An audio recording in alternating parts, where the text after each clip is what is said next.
third and final video on money and what money is, and we are into the M2 money supply now. Again, there are broader definitions of money that some economists want tracked that'll include less liquid things that still hold, like bonds are often used like money. They're units. They can be units of value. You can value things in terms of a monetary value of bonds. They store value really well, and they can mediate exchanges, but they're not as liquid, so they're a less liquid form of money, and they'll oftentimes, economists will want things like that to be included. But again, in just an introductory class, we just go with what the Federal Reserve uses, and that is M1 and M2.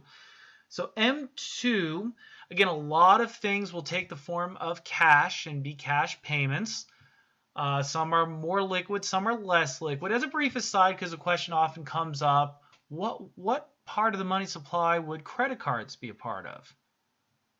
Or perhaps store credit? Well, the answer is none of them. That's not tracked as part of the money supply. That's future money. So if you charge a credit card at a store and you buy something, the store is going to go to the credit card company. The credit card company is going to pay them money, and then we have actual cash as part of the money supply. But the credit isn't part of it. The credit is what you owe. So if anything, it might be a bond that you owe to the credit card company that might be part of M3, but it doesn't store value as well, so that kind of bond might not be tracked. So we don't really think of that as part of the money supply. It's future money that you're going to have to use as a payment to the credit card company. That'll be part of M1 once it becomes money from a checkable deposit that goes into a credit card company's savings account, maybe part of M2. So M2 is money that is pretty liquid, but it's less liquid if it's going to be M2 but not M1. But of course, M1 is part of it. M2 is broader. M1 is going to have stuff that's not in M2, but M2 has everything that's in M1 in addition to things that are less broad. This is going to be an exam question that's going to try to trick you. It's going to ask you if a checking account is part of the M2 money supply. And you're going to be tempted to say, no, it's just M1, because it is M1. But the thing is, it's M1 and M2. M2, as you go higher, M0 to M1 to M2 to M3 to M4, it becomes more and more broad, but it includes everything else. Again, we're only focusing on M1 or in M2. M2 is more broad. It includes everything in M1, but it also has stuff that is not in M1, like savings accounts. What's the difference between a savings account and a checking account? Well, some savings accounts, you can go to the ATM and access it immediately, but technically, strictly speaking, a savings account isn't that liquid. Again, remember the test. At 3 in the morning on Saturday, can you access your money? If the answer is yes, it's M1 only. If the answer is no, then it might be something that is in M2 but not in M1. If you have a savings account at a bank where during banking hours you can get that money immediately, no penalty, it's just you go into the bank, you go to the teller, I'd like to make a withdrawal from my savings account, and you've got it. Same day, same hour, as long as there's not a long line. You go into the bank and you get it. But if it's 3 in the morning on a Saturday night, you might need to wait a couple of days, especially if Monday is a banking holiday. So it's a little bit less liquid, but it's something where you know exactly when you're going to be able to get your money, and you know exactly how much you're going to get. A bond is not part of M2 because, yes, 3 in the morning on Saturday, you can't get money for your bond, but on Monday, you might still not be able to get money for your bond. You have to go to bond market and say, now, technically, you can go to the bank and they'll give you money right away, but there's some negotiation that can happen. You might say, I'm not parting with this for any less than this specific set dollar amount. The bank may say, we're not valuing it at that dollar amount. Sorry, no deal. So you might not know exactly how much money you can get, and you have to wait until you can sell it to somebody. So a bond doesn't quite count as M2, but a savings account, you know exactly how much you're going to get, and you know when you have a latest possible date. This is the latest date I need to wait till in order to get it, and that date isn't very far off. It's not years off. It's just once the banks reopen. A savings account counts as that level of liquidity. If it's not a checkable deposit, though, it's not going to be M1. It's going to be M2. What on earth is a small denomination time deposit?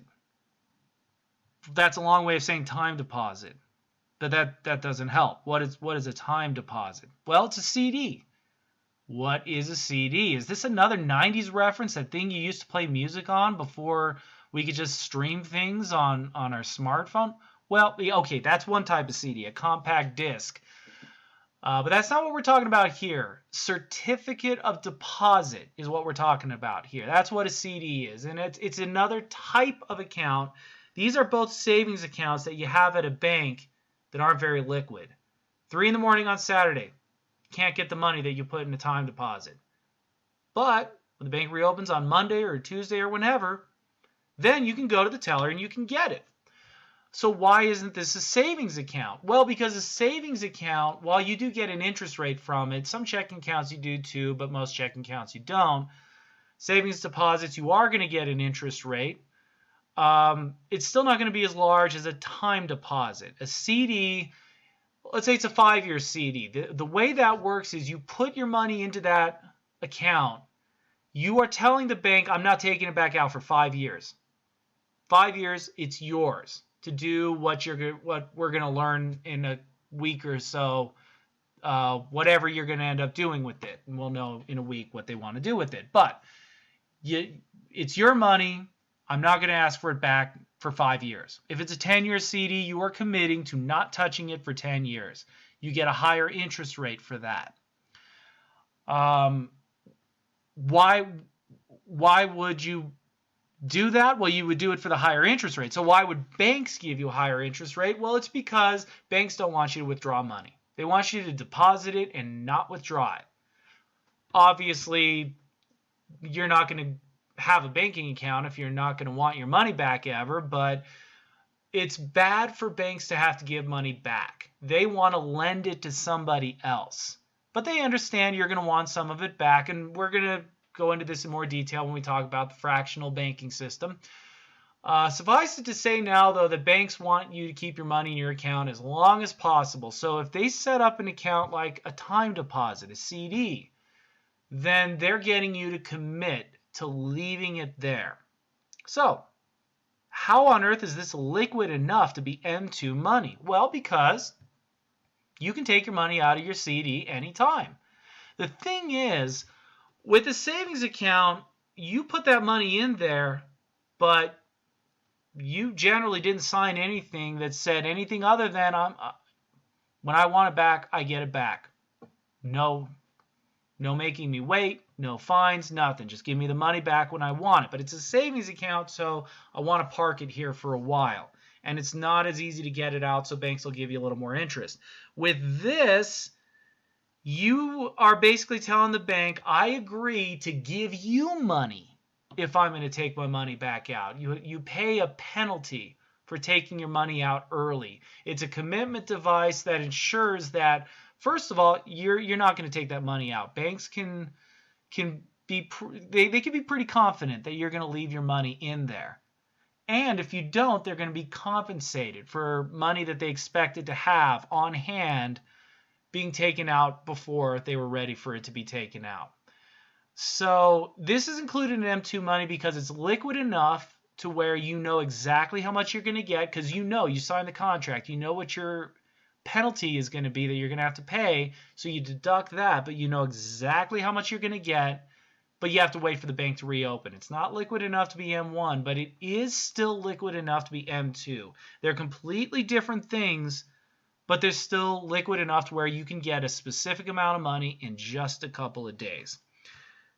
Finally, we have retail money funds. Again, what on earth? All these fancy words. At first glance, this actually looks like what I just said is not part of M2. Store credit. You have a Macy's card. you can't spend that anywhere but Macy's, but it works like a credit card at Macy's. Well, that's not what this is. A retail money fund is another way of saying money market account, which again doesn't really clear things up. A money market account is another type of savings account that you can open up at a bank. It's actually very popular with a lot of financial planners, as you should have an emergency fund, just money sitting there ready to fix your car if it breaks down without you having to rack up more debt on a credit card or something like that. And they tend to pay higher interest than traditional savings accounts, like CDs. But unlike CDs, there's usually no penalty for taking your money out early. So how are banks able to get the best of both worlds with these? Well, again, we're going to go into this in more detail, but banks generally want to lend money to homeowners, business owners who want to expand their business or start a business, and all of this is generally going to be money that's going to be invested that way. You give your money to the bank, and they use that money to invest in other things, and they charge interest, and they make money from it, and then they give the money back to you, sometimes with a little bit of interest with these kinds of accounts. This is a little different.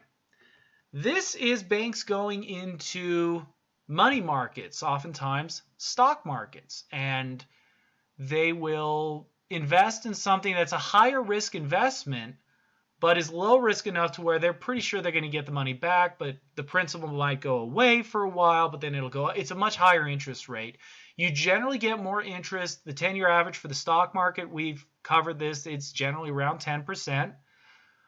Mortgage will often be about 5%. So you make more money putting your money into stocks, but it's more volatile. It's a little riskier.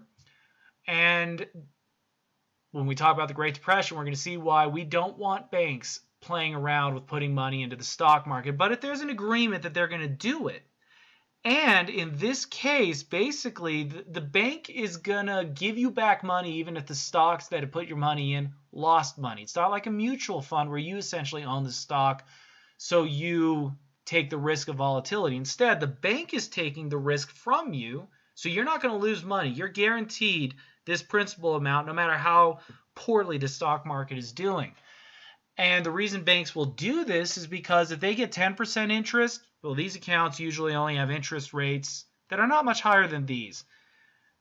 1, 2, 3% interest, depending on what other interest rates in the economy are. So banks are keeping a ton of the return on investment here. They also know that you're not as likely to take money out, because if you're opening up something like this, where you have to wait for the bank to open to get your money out, you're usually going to leave it in for a longer period of time. You'll get a higher interest rate on your money. It's not going to be volatile, though. You're going to be protected from the risks of the stock market. It's liquid.